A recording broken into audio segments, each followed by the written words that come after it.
Imagine uma jovem de 19 anos, vestida com uma gola alta preta, convencendo os homens mais poderosos do planeta a entregarem quase US$ 1 bilhão para uma tecnologia que simplesmente não existia.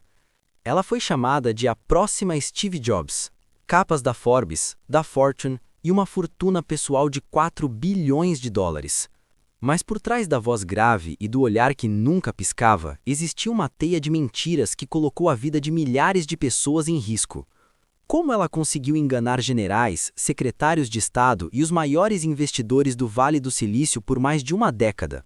Nos próximos minutos, você vai descobrir o segredo psicológico que Elizabeth Holmes usou para hackear a mente das elites e o erro fatal que transformou seu império de cristal em uma sentença de prisão.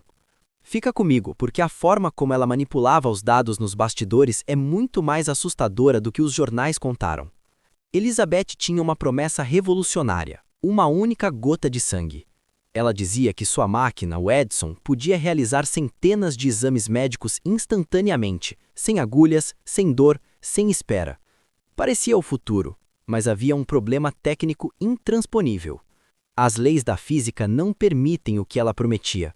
Mas quando você tem o carisma de um profeta, a física vira apenas um detalhe. Ela recrutou um conselho de diretores que parecia uma reunião de cúpula da Casa Branca. Henry Kissinger, George Shultz, o general James Mattis. Nenhum deles era médico, nenhum deles entendia de biotecnologia. E aqui está o primeiro grande loop. Por que esses gênios da estratégia militar e política foram tão fáceis de enganar? A resposta é o FOMO. O medo de ficar de fora. Ninguém queria ser o homem que disse não para o próximo Steve Jobs.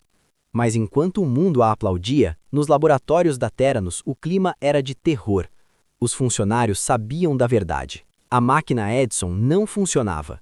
Para manter a farsa, Elizabeth ordenou que o sangue dos pacientes fosse secretamente diluído e processado em máquinas da concorrência, a Siemens.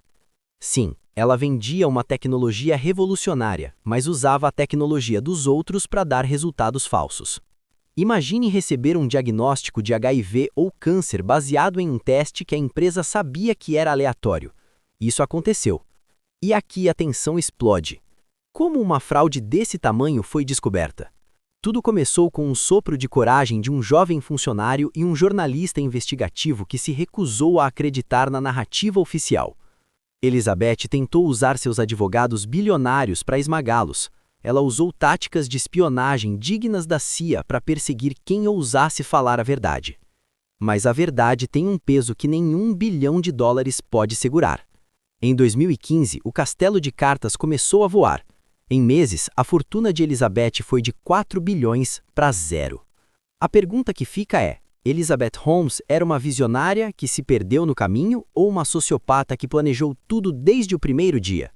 A história dela nos mostra que o sistema é muito mais frágil do que parece quando alguém sabe exatamente quais botões apertar. Mas se você acha que uma jovem de 19 anos enganando o Vale do Silício é impressionante, você ainda não viu nada. Elizabeth Holmes usou carisma e promessas para levantar US$ 1 bilhão. Mas existe uma linhagem que não precisou de promessas, porque eles já eram os donos do ouro antes mesmo do conceito de startup existir. Para entender como o verdadeiro poder financeiro é construído e como ele financia os dois lados de cada conflito enquanto o mundo se distrai com fraudes modernas, você precisa ver a história da família Rothschild. O vídeo está aparecendo agora. Clique para ver como o manual de controle global foi realmente escrito.